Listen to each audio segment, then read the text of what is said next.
Hello everybody. Let's enter into one last case which comes under relative motion river boat problem. यहाँ पर भी हम लोगों ने रिवर ही लिया हुआ है. जिन लोगों ने केस 1, 2, 3 नहीं देखा है वो लोग प्रीवियस लेक्चर याद से देखें because this is our last case, case 4. मैं बात करता हूँ वही रिवर की. Let this be my river. इसका भी कुछ ना कुछ विथ होगा. Let width of this particular river be D, जैसा कि हम लोग अभी तक लेते आ रहे हैं. This is my width of the river D. River का मैं वेलोसिटी ले लेता हूँ उसी पर्टिकुलर डायरेक्शन में वी आर बार, जैसे मैं अभी तक लेते आ रहा हूँ. And currently I am at point A. मैं पॉइंट बी वाली जर्नी ऑलरेडी कंप्लीट कर चुका हूँ प्रीवियस केस में, केस नंबर 3 जो कि हम लोग ने प्रीवियस लेक्चर में देखा था. यहाँ पर मैं पॉइंट ए से पॉइंट बी पर गया था. अब मैं जाने वाला हूँ पॉइंट ए से पॉइंट सी की तरफ. पॉइंट ए से पॉइंट सी की तरफ जाने के लिए लास्ट लेक्चर में ही हम लोग ने डिस्कस किया था विच path should I choose. For example if I am choosing this path, मैंने अगर ये पाथ चूज़ किया तो मैं यहाँ से ड्रिफ्ट होके रिवर मुझे इस तरफ ड्रिफ्ट करके मैं फाइनली कहाँ पहुँचा था, बी की तरफ. इसका मतलब अभी मैं ये वाला पाथ चूज़ नहीं कर सकता हूँ. मैंने अगर ये वाला पाथ चूज़ किया, if my velocity of man in still water is in j cap direction, मेरा रिवर का वेलोसिटी कुछ इस तरफ ऑलरेडी है. My v r bar is in this direction. तो ट्रायंगल लॉ क्या बोलता है? बोलता है if any two vectors represent adjacent sides of a triangle taken in order, then the third side of the triangle will give me the resultant vector directed from starting point of the first vector to the ending point of the second vector. मतलब मेरा resultant vector finally मैं जाऊंगा किधर, सी की तरफ. तो ये मेरा रिजल्टेंट वेक्टर है जिसको हम लोग ने नाम दे दिया है वी एम बार. तो यानी कि मेरा जो वी बार है वो क्या है? Can I say therefore from the diagram my v m bar is nothing but v bar plus v r bar. Correct. ये मेरा वेक्टर फॉर्म में हो गया. अगर इस वेक्टर को मुझे स्केलर में करना है, क्या मैं लिख सकता हूँ? What is v M?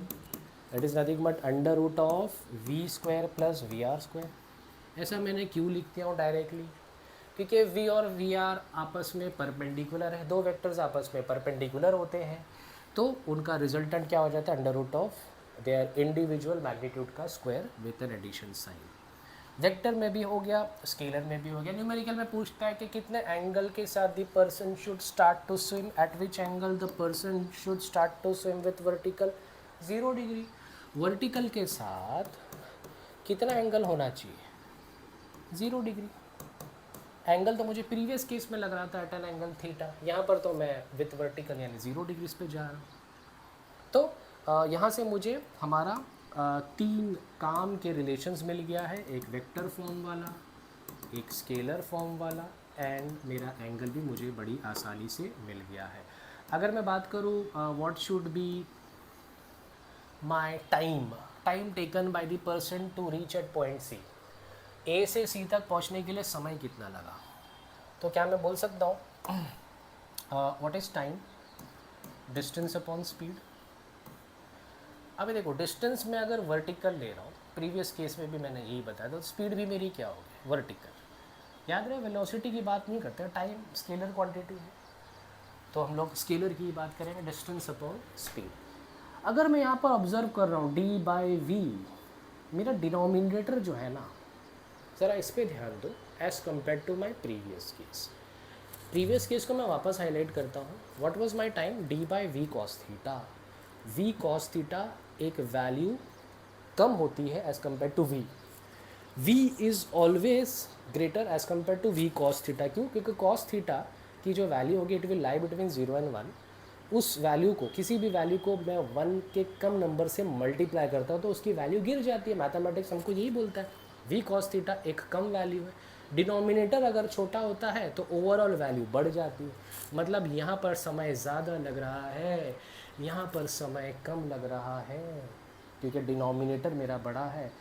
Denominator बड़े होने की वजह से टाइम टेकन इज़ लेस. मतलब ए से सी पहुंचने के लिए मुझे समय कम लगेगा. मान लो मेरा इंटेंशन है नदी को क्रॉस करना, मुझे बी और सी से कोई मतलब नहीं, लेकिन मेरे पास टाइम की कमी है, मुझे बस नदी क्रॉस करना है, तो मैं रिवर का ड्रिफ्ट यूज़ करने वाला हूँ। ये रिवर का ड्रिफ्ट मुझे टाइम सेव करने में बचाएगा, मतलब मैं नदी क्रॉस भी कर लूँगा, पॉइंट सी पे पहुँचूँगा डेफिनेटली, मुझे समय कम लगेगा, मुझे टाइम कम लगेगा। इसके लिए ये वाले केस का हम लोग ने नाम दे दिया है मिनिमम टाइम। मिनिमम टाइम समझ में आ रहा है? यहाँ पर समय कम लग रहा है, लेकिन प्रीवियस केस में टाइम ज़्यादा लग रहा था। इसमें टाइम ज़्यादा लग रहा है, बट इस केस की भी एक ख़ास बात है, इसका पाथ बड़ा छोटा है। इसका पाथ छोटा होने की वजह से हम लोग ने इसका नाम दे दिया था शॉर्टेस्ट पाथ। Shortest path. यहाँ पर भले पाथ ज़्यादा है बट टाइम कम लग रहा है, hence we have name this as minimum time. क्यों? क्योंकि मैंने रिवर का ड्रिफ्ट यूज़ किया। So in the question, in the numerical, they may say this language, what is the minimum time taken, या find out the drift distance in minimum time वाला case. तो minimum time आ जाएगा, समझ जाना हम लोग इसी केस की बात कर रहे हैं। drift distance भी हम लोग बहुत ही आसानी से निकाल सकते हैं। also my drift distance, what is my drift distance? तो ड्रिफ्ट डिस्टेंस जैसे कि मैं डायग्राम में देख रहा हूँ, ये तो मेरा BC ही है ना, BC। तो what is horizontal distance? Horizontal velocity into time. Horizontal velocity मेरे डायग्राम में क्या है? VR है। टाइम तो टाइम होता है। कितनी आसानी से मैंने ड्रिफ्ट डिस्टेंस भी निकाल लिया।